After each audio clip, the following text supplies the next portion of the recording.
말씀 다 같이 읽겠습니다. 야곱 족속아 오라, 우리가 여호와의 빛에 행하자. 주께서 주의 백성 야곱 족속을 버리셨음은 그들에게 동방 풍속이 가득하며 그들이 블레셋 사람들 같이 점을 치며 이방인과 더불어 손을 잡아 언약하였음이라. 그 땅에는 은금이 가득하고 보화가 무한하며 그 땅에는 마필이 가득하고 병거가 무수하며 그 땅에는 우상도 가득하므로 그들이 자기 손으로 짓고 자기 손가락으로 만든 것을 경배하여 천한 자도 절하며 귀한 자도 굴복하오니 그들을 용서하지 마옵소서. 너희는 바위 틈에 들어가며 진토에 숨어 여호와의 위엄과 그 광대하심의 영광을 피하라.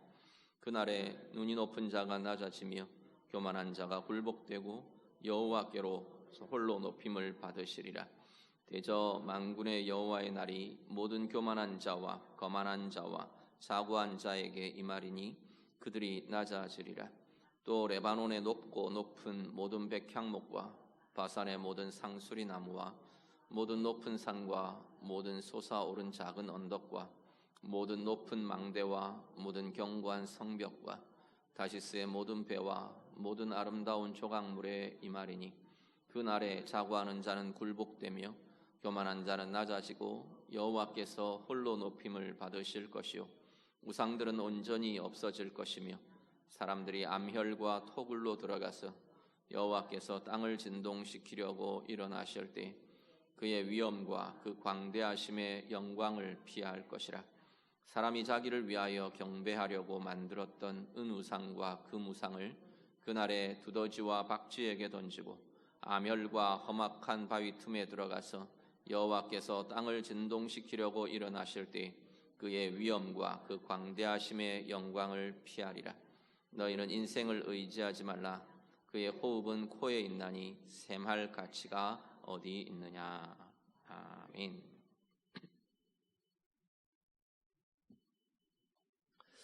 이사야 말씀에 우리 앞부분 진행이 되고 있는데요.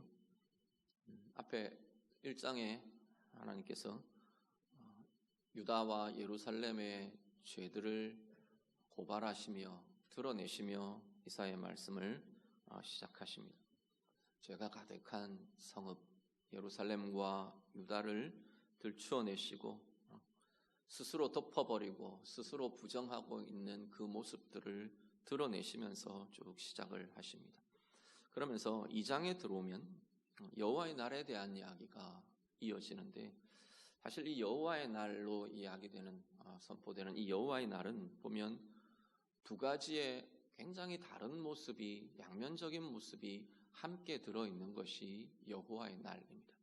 하나님의 날, 여호와의 날 이렇게 부를 때 궁극적으로 가리키는 건 마지막 때, 하나님의 통치가 완전해질 때, 이 세상이 끝날 때, 이런 궁극적인 종말의 의미도 가지고 있는데, 그것만 아니라 여호와의 날은 사실은 여호와의 날의 시작은 그리스도의 오심으로 이 땅 가운데 시작되는 하나님의 통치, 주님으로 인한 구원과 은혜의 역사의 시작이 여호와의 날의 시작점이라고도 말씀을 드렸습니다. 그것이 완성되고 완전해지는 것은 예수님의 재림 시기에 이 세상의 역사가 끝날 그 시기가 될 것이라는 거죠. 그런데 이 여호와의 날이 상반되는 두 가지의 의미를 갖는 것은, 하나는 어떤 부분이냐면 하나님 백성들에 대한 여호와의 날입니다. 그러니까 하나님을 찾고 구하는 하나님의 백성들에 대해서 여호와의 날은 어떤 날이냐. 사실 2장 1절부터 우리 앞에 보셨던 2장 1절에서 4절 말씀은 그게 전제된 여호와의 날의 모습입니다. 거기에는 하나님의 통치가 나타나고 하나님의 통치가 이루어지고 하나님의 통치가 편만해지는, 가득해지는 그 하나님의 백성에 대한 여호와의 날은 그러한 모습들로 일어나고 세워지게 될 것이고, 오늘 5절 이후에 나타나는 이 모습은 여호와의 날이 하나님을 대적하는 이들, 하나님을 떠나 있는 이들, 우상숭배자들, 이들에게 나타날 여호와의 날의 모습이 오늘 본문에 굉장히 다른 모습의 여호와의 날의 모습이 이어지면서 나타납니다. 결국 이것은 하나님의 심판의 모습으로 나타나는 여호와의 날의 모습이 될 겁니다. 한번 보시면요, 5절부터 9절은 이 여호와의 날이 드러나고 나타나는, 이루어지는 이유에 대한 이야기를 합니다. 먼저 보시면 6절을 한번 같이 보시죠.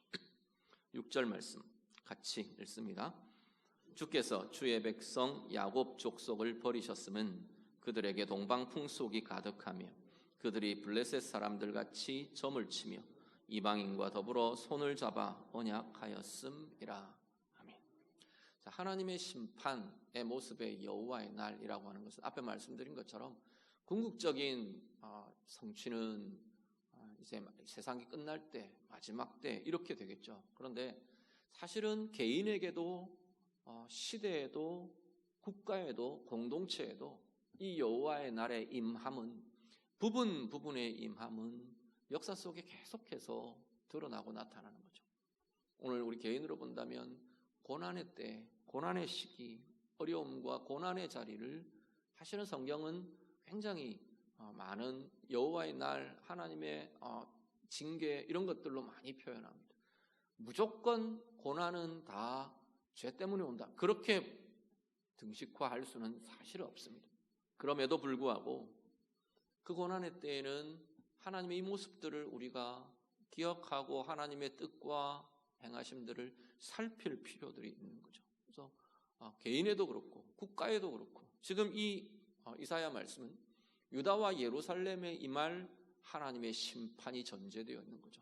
그렇게 보면 그 심판이 임하는 그 시기를 여호와의 날로 볼 수 있는 겁니다. 그러니까 여호와의 날이라는 것이 딱 정해진 어느 시점, 어느 날, 그것들을 가리키는 것보다는 이런 궁극적인 심판과 종말의 때를 가리키고 내다보면서, 그럼에도 불구하고 지금 이 시대에 임하는, 지금 예루살렘과 이 역사 속에 임하는 그들의 고난과 그들에 대한 하나님의 징계와 심판의 시기 또한 이 여호와의 날이 중의적으로 가리키고 의미하고 있는 것으로 보게 될 겁니다. 그래서 지금 이 6절의 말씀 같으면은 하나님께서 왜 너희를 심판하시냐? 하나님께서 왜 너희에게, 왜 이 유다에게, 왜 예루살렘에게 하나님이 심판하셔야 하느냐? 징계하셔야 하느냐? 왜 붙들리고 포로되게 하셔야 하느냐? 그 이유를 이야기를 지금 하고 있는 거죠. 왜냐하면 첫 번째 나타나는 것은 6절에 그들이 블레셋 사람들 같이 되었다는 겁니다. 이스라엘이, 유다가 블레셋 같이 되었다. 블레셋에 그 사람들 같이 점을 치며 하나님께 묻고 하나님께 구하고 하나님의 눈으로 보려 하고, 그게 아니고 블레셋 사람들이 뭐 사신 우상에게 절하고 뭐 점을 치고 박수를 찾고 이런 것처럼 니들도 다를 바 없이 블레셋 같이 되어버렸다라고 이야기를 하는 거죠. 6절 끝에는 이방인과 더불어 손을 잡아 언약하였기 때문에, 여기 이방인들은 하나님을 대적하는 이들, 하나님을 모르는 이들, 하나님이 자신들의 삶의 주권자가 되지 않는 이들이죠. 그런데 그들의 편에 너희가 함께 섰다라는 겁니다. 좀 강하게 말하면 너희가 하나님을 대적하는 자들과 같은 편이 되었다. 하나님께서 지금 그 이야기를 하시는 거죠. 7절에서 9절 한 번 더 보시죠. 7절에서 9절 같이 읽습니다. 그 땅에는 은금이 가득하고 보화가 무한하며 그 땅에는 마필이 가득하고 병거가 무수하며 그 땅에는 우상도 가득하므로 그들이 자기 손으로 짓고 자기 손가락으로 만든 것을 경배하여 천한 자도 절하며 귀한 자도 굴복하오니 그들을 용서하지 마옵소서. 아멘. 뭐라고 표현하면 거기에는 금은이 가득하다, 풍성하다, 부자다 이런 의미보다는 은금들이 가득한 물질적인 풍요, 인생의 힘, 마병들이 가득하다는 것, 병거가 무수하고 마필이 가득하다는 것, 인간의 힘, 인생의 힘, 이것들을 의지하는 거죠. 물질적인 풍요와 인생의 힘, 인간적인 방법과 수단, 이것에 대한 의지가 블레셋이나 이방인들이나 지금 이야기하는 이들의 모습들인 거죠.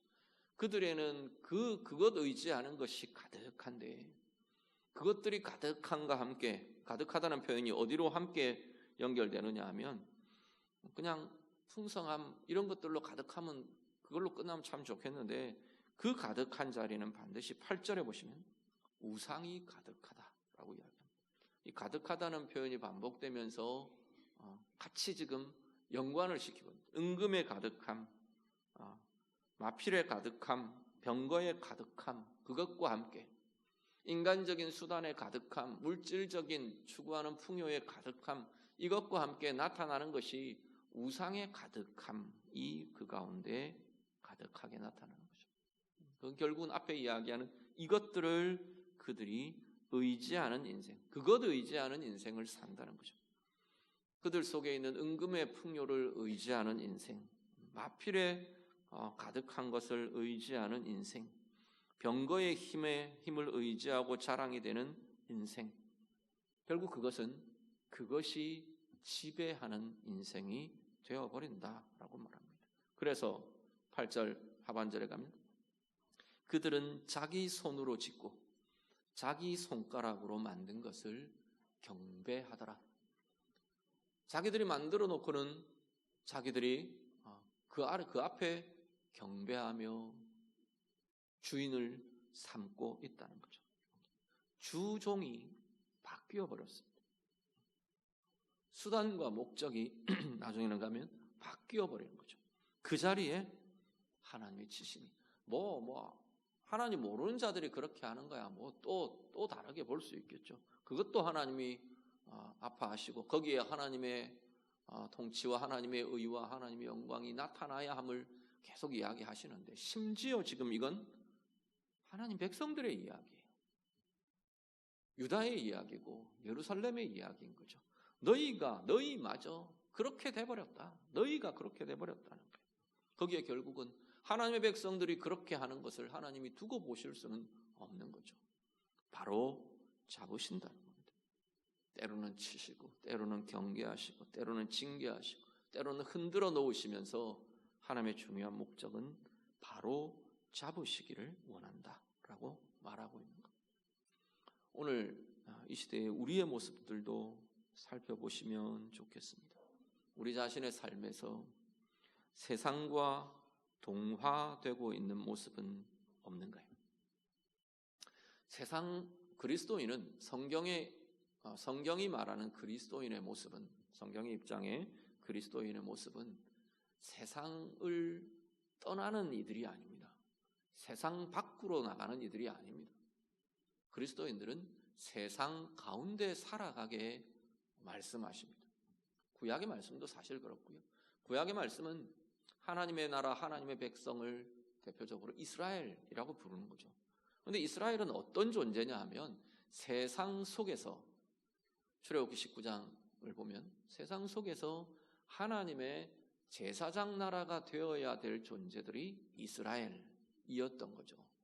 제사장 나라라는 건 세상 가운데 하나님을 나타내는 이들입니다. 세상 가운데 하나님의 은혜의 통로가 되어야 할 이들로 이스라엘을 부르신 거죠. 신약에 가도 마찬가지입니다. 예수님은 끊임없이 제자들을 보고 어떻게 하느냐 하면 세상으로 내보내십니다. 파송하시죠. 가라 말씀하세요. 와서 그냥 여기만 이렇게 모여 있는 게 아니라 세상 속으로 계속 보내십니다. 사도행전 이후에 교회의 모습도 마찬가지입니다. 오순절 성령 강림 이후에 성령이 오시면서 교회가 시작되고 교회의 역사는 끊임없이 세상 속으로 퍼져 들어가고 확산되어 가고 번져나가는 것, 이게 교회의 역사였고 교회의 사역들이었던 거죠. 세상 속에서 살아가도록, 세상 속으로 들어가도록 하나님의 자녀들, 예수의 제자들은 하나님께서 끊임없이 보내시는 게 성경의 모습입니다. 문제는 뭐냐면 세상 속에서 살아가는 그리스도인, 세상 속에서 사는 그리스도인들이 세상과 같아지는 것이 아니라는 겁니다. 세상 속에서 사는 것과 세상과 같아지는 것은 전혀 다른 이야기입니다. 하나님이 세상 속으로 보내시는 그리스도인들은 거기서 구별된 삶을 삽니다. 구별된다는 것이 거룩한 삶을 산다는 거죠. 어떻게 구별되나요? 하나님과 교제하며 세상 속에서 살아가는 그 내 삶의 상황 속에서 하나님을 찾고 하나님을 구하며 하나님의 통치를 구하며 내가 그 자리에 하나님의 은혜가 되고 빛의 통로가 빛이 되기를 소망하며 그 삶을 살아내는 이들이 하나님의 사람들인 거죠. 그런데 그렇게 부르신 하나님의 사람들이 오늘 이 유다에게 뭐라고 말씀하시냐면 그렇게 살라고 너희를 불렀는데 너희는 세상과 같아져 버렸다라고 말하는 거죠. 오늘 우리의 모습을 꾸짖고 말씀하시는 것은 아닌가 돌아보시면 좋겠습니다. 내가 말하는 방식은 하나님 모르는 세상과 구별된 다른 말들, 다른 것들을 내 입술은 말하나요? 내 생각은 하나님을 대적하는, 하나님을 알지 못하는 사람들과 다른 생각, 자꾸만 우리의 마음과 생각에 채워지고 일어나고 품고 그렇게 하고 있는 건가요? 일에 대한 판단과 결정들, 기준들, 나는 세상과 다른 기준으로, 하나님을 모르는 사람들과 다른 기준으로 판단하십니까?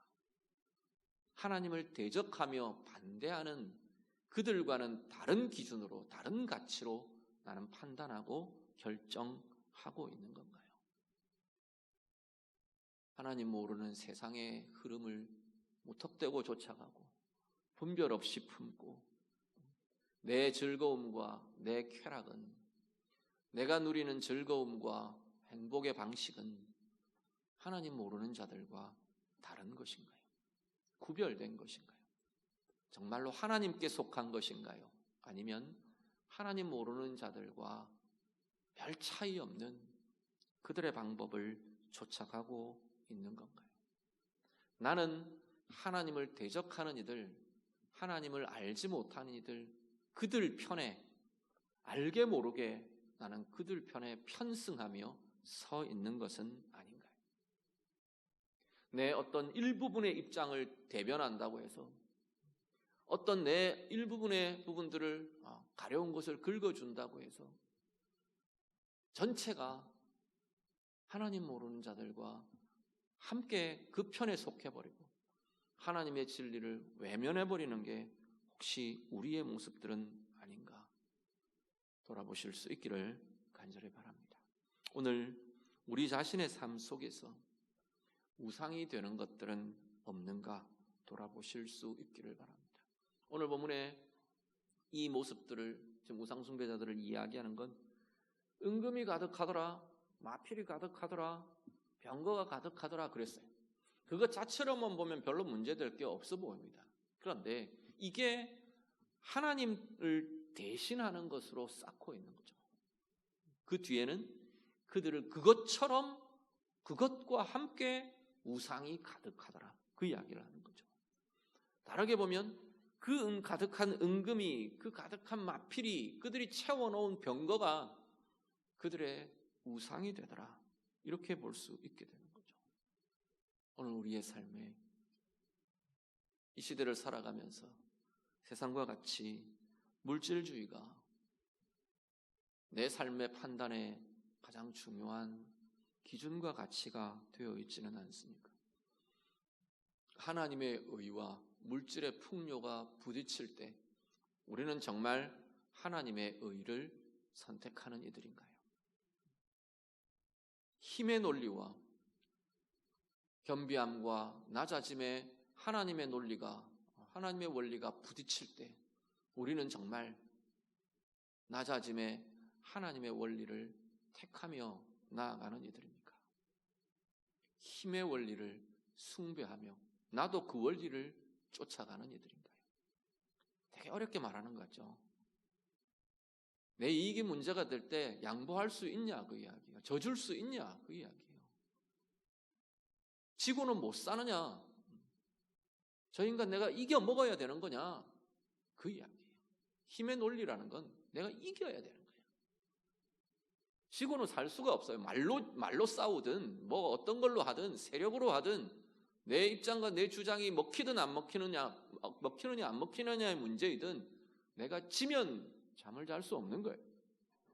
내가 졌다고 생각하면 승복할 수 없는 거예요. 그게 힘의 논리잖아요. 이겨 먹어야 되는 거죠. 짓밟아야 되는 거죠. 어떤 수를 써서라도 내가 당하고는 못 살겠는 거죠. 그런데 성경은 뭐라 하냐면, 하나님의 입장은 뭐라 하냐면, 왼뺨을 때리거든 오른뺨을 돌려대라. 그게 하나님의 원리라는 겁니다.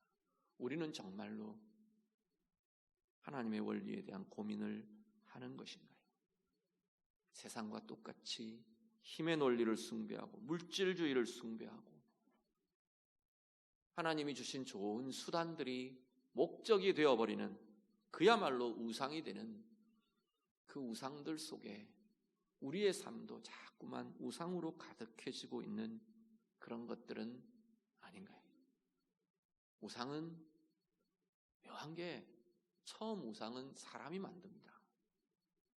그 원리이든 가치이든 수단이든 사람이 만들고 사람이 쌓고 사람이 사용하도록 되어 있던 게 원래의 우상이에요.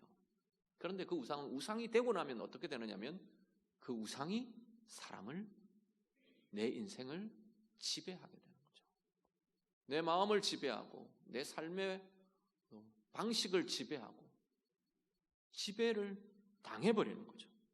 지금 성경이 그 이야기를 합니다. 자기들이 자기 손으로 만들어 놓고 그것을 경배한다, 그렇게 말하고 있는 거죠. 오늘 우리들이요,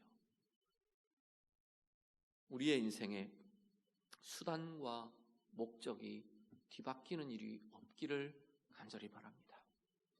물질주의든 힘의 숭배이든 세상의 다양한 가치들, 그것을 쫓아가는 우리의 삶이 아니라 세상 속에서 살아가면서 하나님의 원리로 구별된 하나님의 길로 나아가며 오히려 세상을 하나님의 빛으로 비추고 하나님의 은혜로 채워가는 복된 주의 자녀들, 우리의 삶들이 다 되시기를 우리 주님 이름으로 축복합니다.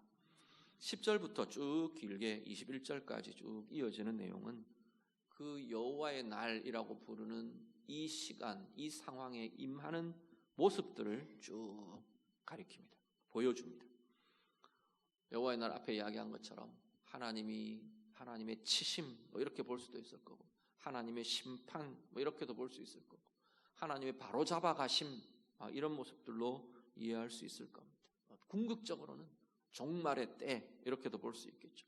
그런데 그 의미보다는 지금 여기는 계속 그 상황적인 의미들도 되게 많이 강조되고 있는 걸 보게 됩니다. 우리 개인으로 본다면 나의 고난, 어려움의 시간, 여기에 이 말씀으로 분별하고 좀 비추어 볼 필요들도 분명히 있게 될 겁니다. 그날은요, 특징이 있는데 11절 한번 보시죠. 11절 같이 읽습니다. 그날에 눈이 높은 자가 낮아지며 교만한 자가 굴복되고 여호와께서 홀로 높임을 받으시리라. 12절 같이 읽습니다. 대저 만군의 여호와의 날이 모든 교만한 자와 거만한 자와 자고한 자에게 임하리니 그들이 낮아지리라. 17절 같이 읽습니다. 그날에 자고한 자는 굴복되며 교만한 자는 낮아지고 여호와께서 홀로 높임을 받으실 것이요. 아멘. 읽으신 구절들 반복되는 게 있죠. 여호와의 날에 나타나는 모습은 어떤 게 나타난다? 교만한 자들을 낮추신다. 교만한 자들이 낮아지게 될 거다.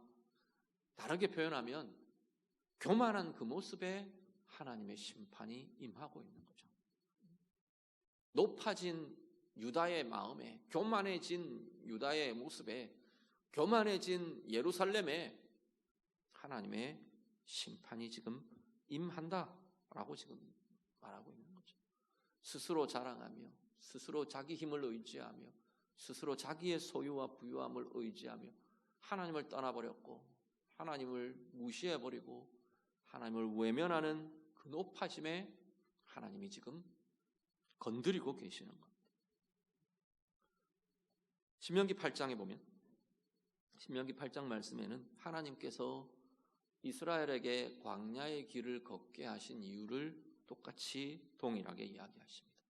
내가 너희를 광야 길을 걷게 한 이유가 그들을 광야 길을 걷게 한 이유가 그들의 마음을 낮추려 하심이라 말씀합니다. 너희의 마음을 낮추게 하기 위해서다 라고 말씀하십니다. 마음을 낮춘다는 것은 겸손하게 하나님 바라볼 줄 아는 이들인 거죠. 하나님 뒤를 쫓아갈 줄 알고 하나님의 뜻을 구할 줄 알고 하나님 말씀을 들을 줄 알고 청종할 줄 아는 삶으로 나아가게 하는 것, 그게 하나님이 높아진 자리들을 꺾으시는 하나님의 이유, 어려움과 공고함 속에서 하나님이 끌어가시는, 하나님이 제시하시는 하나님의 방향이 거기에 있다라고 말씀하는 거죠. 그리고 또 한 가지의 모습이, 한 가지의 특징이 우상들이 없어질 거랍니다. 18절에서 21절 쭉 보면 그 이야기, 18절 한번 보시죠. 18절 같이 읽습니다. 우상들은 온전히 없어질 것이며, 20절 사람이 자기를 위하여 경배하려고 만들었던 은우상과 금우상을 그날에 두더지와 박쥐에게 던지고, 그렇죠? 스스로 우상을 깨고 우상을 포기하고 우상을 허물고 지금 그 일들이 그때에 일어나게 될 거다라는 거죠. 그것들이 헛됨을 보는 거죠. 그렇게 지켜줄 거라고 믿었던 우상이 지켜주지 못하는 걸 보고 헛되어서 깨버리는 거죠. 그토록 의지했던, 그토록 자랑스러워했던 그것들이 다 공허하고 헛된 것임을 깨닫고 체험하고 보게 되고 그것을 버리고 허물고 있는 그 모습을 보게 되는 거죠. 바꿔 말하면 여호와의 날에 하나님이 행하시기를 원하시는 목적은 그들 가운데에서 우상을 제하는 것, 우상을 없애시는 것, 이게 하나님의 중요한 목적 중에 하나라고 볼 수 있는 거죠. 그래서 하나님 두려워하며 오히려 하나님의 영광을 두려워하는 모습이 자꾸만 나타납니다. 왜냐하면 그 하나님의 영광이 우상 숭배자들에게는, 하나님을 떠난 마음들에게는 두려움으로 나타나거든요. 두려워하며, 이 모습 보면 시내산 아래 이스라엘의 모습이 이렇게 떠오릅니다. 시내산 아래에 있던 이스라엘 백성들, 하나님의 영광을 대하는 것들을 그렇게 두려워했어요. 하나님의 영광의 임재를 두려워했고, 심지어 하나님 만나고 온 모세가 모세의 얼굴에 나타나는, 옮겨 나타나는 이 비추어지는 하나님의 광채들, 하나님의 영광의 광채의 흔적들, 그것마저도 두려워서 그 얼굴을 제대로 볼 수가 없어가지고 수건 좀 가려달라고 이야기를 하잖아요. 하나님의 영광을 두려워합니다. 하나님을 떠난 마음, 하나님을 거절하는 마음, 하나님을 대적하는 마음에는 사실은 하나님의 임재와 하나님의 행하심과 그 역사들이 나타날 때 두려운 모습이 되는 거죠. 그러면서 자신들의 우상들이 헛된 것임을 보고 깨뜨리고 허물고 하나님께서 그것들이 없어질 거다, 사라질 거다, 하나님께서 말씀하고 계시는 겁니다. 오늘 우리들이요, 우리의 마음에 높아진 자리들은 혹시 어떤 것이 있습니까? 하나님 필요 없습니다, 우리는 그렇게 말하지 않습니다. 그렇지만 내 삶 속에 하나님이 필요치 않는 삶의 자리들은 참 많은 것 같아요. 더 이상 하나님이 없어도 되는 자리는, 우리가 하나님이 필요한 자리는 하나님이 찾습니다. 내가 약해지거나 문제가 생기거나 어려움이 생기면 그 자리는 하나님을 찾습니다. 그런데 내 힘이 있거나 내 수단이 있거나 내 방법이 있는 자리는 하나님이 필요 없는 것 같아 보이는 거죠.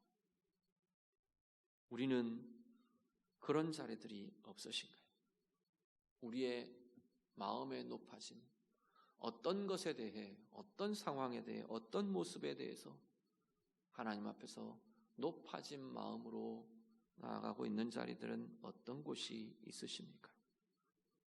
다르게 말하면 하나님이 낮추셔야 할 자리가 어떤 자리가 있을까요?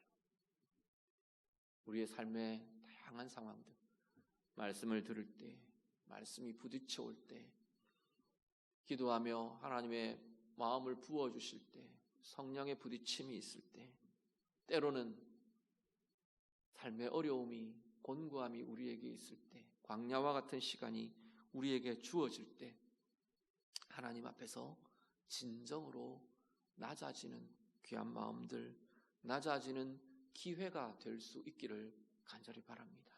낮아지는 것은, 낮아진 마음은 자기를 비하하는 걸 낮아지는 마음이라고 하지 않아요. 내 수단 대신 하나님의 방법을 신뢰할 수 있는 게 낮아진 마음입니다. 내 길 대신에 하나님의 길을 신뢰하고 인정하고 고백할 수 있는 그것이 낮아진 마음입니다.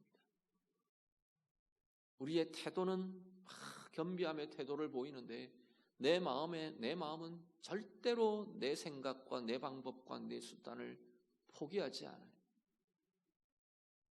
아무리 하나님의 말씀이 뭐라고 해도 우리의 입은 하나님의 영광을 찬양하고 하나님의 이름을 높이고 우리의 모양은 이런데 내 속의 마음은, 내 삶의 길은 절대로 내 길과 내 수단과 내 뜻을 굽히지 않는 거죠. 포기하지 않는 거죠. 그 자리는 낮아진 마음, 낮아진 삶이 될 수 없다는 겁니다. 낮아진 마음이라는 건 정말로 하나님을 신뢰하는 겁니다. 구체적으로 하나님을 신뢰하는 겁니다. 오늘 내 삶의 자리에 하나님의 길이 가장 선하고 아름다운 길임을 인정하며 쫓아가는 것이 정말로 우리가 하나님 앞에서 낮아진 마음이 되는 거죠. 신명기 8장 아까 앞에 말씀드린 것처럼 광야길을 행하게 하시는 것이 자신들의 수단들이 아무것도 소용없는 자리로 하나님이 내모신 거예요. 이스라엘.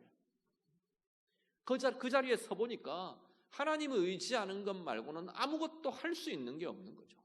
거기서 하나님이야말로 내 삶의 진정한 인도자시라는 걸 경험하게 하는 겁니다. 그게 낮아지는 마음이 되는 것이기 때문에 오늘 우리의 삶에 끊임없이 우리의 영혼과 우리의 마음이 하나님 앞에서 이렇게 비워지고 낮아지는, 하나님을 신뢰하며 하나님을 온전히 신뢰하고 하나님을 온전히 쫓아가고 하나님을 온전히 인정하는 그 마음들로 날마다 새로워져가는 우리의 인생, 우리의 삶이 될 수 있기를 간절히 바랍니다. 우상들이 없어지는 것, 우상들을 제거하는 것이 하나님이 가지신 소중한 목적이라고 말씀합니다. 오늘 우리 안에 제거되어야 할 우상은 어떤 것들이 있습니까? 우리도 돌아보며 은혜가 임한다는 건, 하나님의 은혜가 나타난다는 건, 내가 하나님의 의를 붙들고 하나님의 길로 간다는 건 내 삶의 우상들을 자꾸만 깨뜨리며 제거하는 그것과 연결되어 있는 거죠. 밀접하게 연결되어 있습니다. 물질의 우상을 내가 정말로 깨뜨릴 수 있을 때 내가 정말로 하나님의 영광을 위해 사는 자가 되어갈 수 있는 거죠. 내 자존심이라는 우상을 정말로 내가 깨뜨릴 수 있을 때 내 마음과 내 감정과 내 마음이 순전하게 자꾸만 하나님을 향할 수 있고 그리스도의 인격이 계속 내 가운데 품어질 수 있게 되는 거죠.